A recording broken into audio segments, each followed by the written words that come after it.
This video is sponsored by War Thunder. SWEGTA! I love this game. I mean, I'm sure the people who follow me already knew that. I've been making videos about Bully for 13 years. 19 if you count the first ever Bully video I recorded in 2006. Over the past almost 20 years, I've learned a lot about the lore, unused content, secret gameplay features, behind-the-scenes trivia, and so on. From talking to developers and actors, to sifting through game files, browsing old forgotten websites, and even owning some beta builds of the game, I've done probably an unhealthy degree of research into Bully. So, the following are some of the most bizarre and obscure facts I could find. Let's begin. Mike Patton. Mike Patton, known mainly for being the lead singer of alternative funk rock band Faith No More, as well as the experimental rock band Mr. Bungle, was initially brought on to do the soundtrack for Bully. If you don't know about Faith No More, let me jog your memory.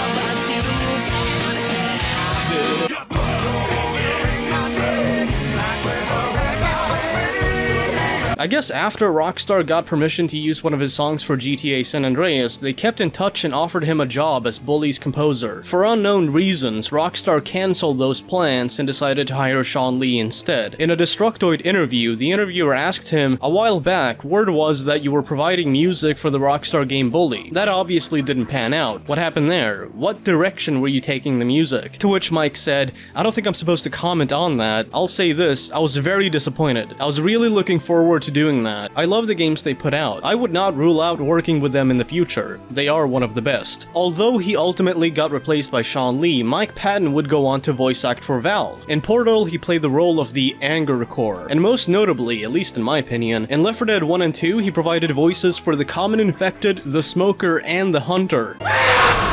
So yes, that hunting shriek you hear, that's him. That's Mike Patton from Faith No More.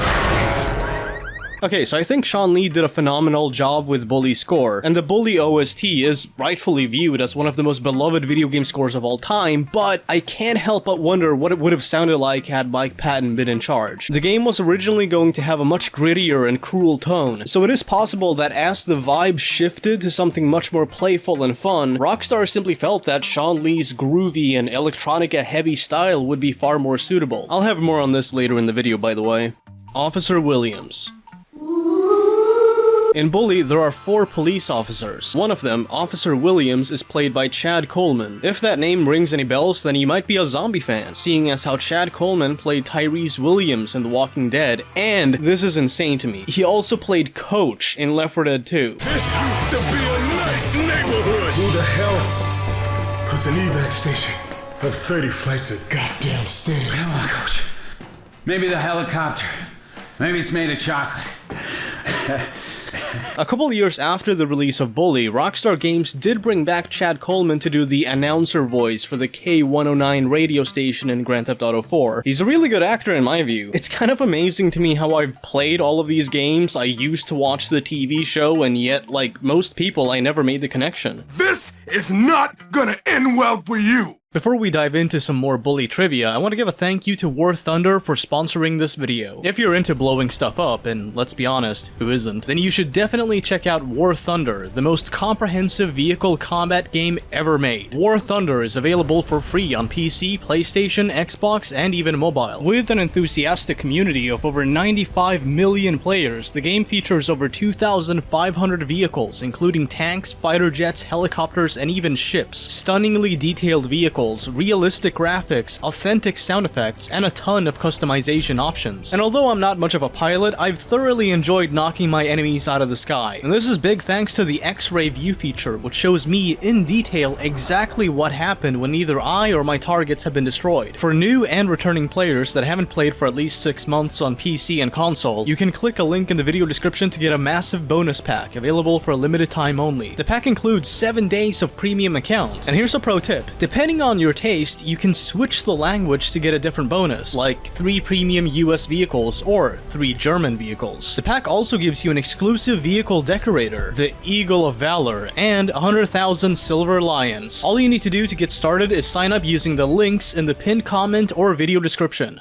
Alright, back to Bully. Bully, Guitar Hero Edition. For the past 12 years, I've kept in touch with Gerry Rosenthal, the voice of Jimmy Hopkins, and honestly, he's one of the nicest people I've ever talked to. We've collaborated, given each other shoutouts, etc. You know, back when I had a Facebook account, we used to talk about Rockstar games, acting, music, and so on. And at one point, Gerry shared an anecdote from when he was recording mocap and voice lines for the 2008 re-release of Bully. I guess for like the three of you watching this who don't know, 2008's Bully Scholarship Edition included some new missions and cutscenes, so Rockstar brought back Gerry to reprise the role of Jimmy for a few scenes. During a small break in between recordings, Gerry approached one of the producers and told him about an idea that he had for a Bully spin-off game. Again, this all happened around 2007 to 2008-ish, so this was back when rhythm games like Guitar Hero were huge. Gerry suggested that Rockstar make a Bully rhythm game, consisting of Jimmy Hopkins learning to play the guitar, forming a band, performing as a busker, and eventually landing gigs. You would then have a Battle of the Bands type storyline where you would compete against other rival bands from Bullworth. It's a pretty interesting idea, and it definitely would have been a tonal shift from the original game. I mean, at least as far as gameplay and story goes. Musically, it could have actually been pretty cool. Anyway, so the one part that I remember more than anything else from this story is when the producer just looked at him and asked, who the hell would want to play that? You have to keep in mind that Gerry's not much of a gamer, and he's very passionate about music. As a matter of fact, shortly after the release of Bully, he decided to leave acting and pursue a career as a musician, and to this day, that's what he does. He's a professional musician. I think that experience played a role in him pitching this idea, so whether it's a good or a bad idea for a spin-off, you be the judge.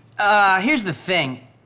Art is lost on me. I've always been more into music. The backstory behind Bully's soundtrack. Speaking of music, one of the most difficult points in Bully's development was figuring out what type of music the game was gonna have. It took quite a while before Bully had what the composer, Shawn himself, describes as punky, funky, rockin', classical, ambient, new wave, dub metal, hip-hop soundtrack. So yeah, if you want to find more music akin to Bully, then Google that, I guess. The first idea Rockstar had was to include licensed music, just like in Grand Theft Auto. As explained in a 2006 Eurogamer interview, soundtrack supervisor Ivan Pavlovich said, "We realized early on with Canis Canem Edit that we were trying to create a cinematic ambiance that complemented and heightened the action. In order to play licensed music, we would have to figure out source points, like a radio in a dorm, a boombox on the sports field, or music in the shops. To properly capture the transition in emotion and energy between in-game segments, we needed to fully score the game to create different intensities. This would have been impossible with licensed music. No label or artist would have given us unfettered access to their music." As previously mentioned,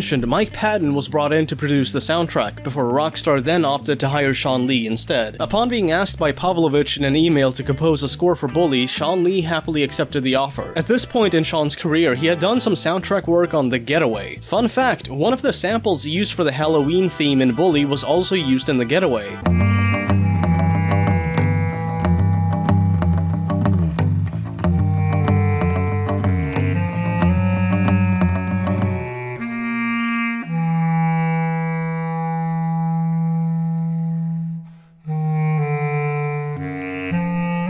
He was shown some snippets of gameplay to help him get a feel of the game, and this helped him understand the overall vibe of Bully. Armed with a DVD-R of selected music compiled by Ivan and some notes from our conversation, I headed back to London and began to plot a game plan. This was a very important stage. Where should I start? What studio? What instruments? Etc. The next step was going into the studio and beginning with the bits that I had the clearest picture of. The score took shape one cue at a time. Some pieces of the music helped define the overall feeling of the soundtrack as I worked. The musical score was very much a voyage of discovery for both Ivan and myself. In the end, I incorporated practically every style of music known to man and invented a few in the process. Ambient wrestling, anyone? Dub metal? By the time Shawn had finished work on all the songs, he had recorded over 100 tracks, and as he puts it, the now super nostalgic walking theme played a pivotal role in defining the feeling of Bully. A few unused tracks have surfaced over the years, though I'm sure a bunch of them remain on an old dusty hard drive somewhere. We can only hope they too surface someday. You know, if there's one thing that I want from Bully 2, it's for Shawn to be brought back as a composer. Anyone who's played the original game will know exactly why. Playing fetch with dogs in Bully. Over a decade after the release of the original PS2 version, a viewer of mine named Julius Patrick left a comment claiming to have found a secret gameplay mechanic. The commenter described being able to play fetch with dogs in the game. In all my years in this community, I had never even heard of this being a thing you can do in Bully. And although I was skeptical, I decided to boot up the game and check it out. And yeah, the comment wasn't lying. To do this, you'll need to begin one of the 2 errands involving Jimmy finding and retrieving a lost dog. This is to make the dog join you as an ally. It's a required flag in the game's code for the feature to become enabled. Okay, so the first step is you accept the errand. You then locate the dog, approach it, Jimmy will say something to it, causing it to follow you. Hey, puppy.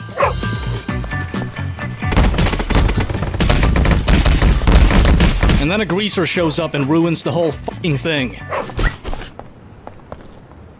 Ugh. Anyway, attempt number 2. Okay, so you accept the errand, you find the dog, and then, instead of returning it to its rightful owner like a decent human being, we're gonna take it to the academy and find a ball or a frisbee. By throwing one of these 2 items somewhere near the dog, it'll run over to the item, pick it up, run over to you, drop it, and then playfully jump and bark, communicating that it wants you to do it again. It's actually really cool, and I have no idea why this was implemented or what the idea behind it was. The fact that both animations and code for it exists means that Rockstar at some point had intended for players to do this. The animations are rough, no pun intended. No, seriously, I would never make that joke. Anyway, the animations are unpolished, the dog doesn't always notice when you throw something, so if I had to venture a guess, I'd say that Rockstar probably had plans on making players occasionally come across dog owners playing fetch with dogs. You know, just like how you sometimes can see students playing catch. There are also some odd details I noticed, like how the dog's AI will sometimes break. It just ceases to do anything. Jimmy normally can taunt or greet dogs, but when this AI glitch happens, you will, for whatever reason, have the ability to do so. And sometimes when you throw the ball, the dog will somehow duplicate it when retrieving it. Some of the throwable items will also be totally ignored, like the soccer ball or trash can lid. Interestingly enough though, the baseball used for the carnival strikeout minigame sort of works. The dog will more often than not run over to it and then consume it. You also have these odd moments where the canine becomes non-solid. I do think it's clever how they simply attach the ball to the dog's face when it picks it up, seeing as how there's no proper animation assigned for this. Another nifty detail is how sometimes you'll need to talk to the dog in order to get it to release whatever it's holding. I've had dogs in the past, sometimes you need to tell them, hey, release. So I think that makes sense. Overall though, this is obviously an unfinished feature that, from the looks of it, the developers gave up on about halfway through.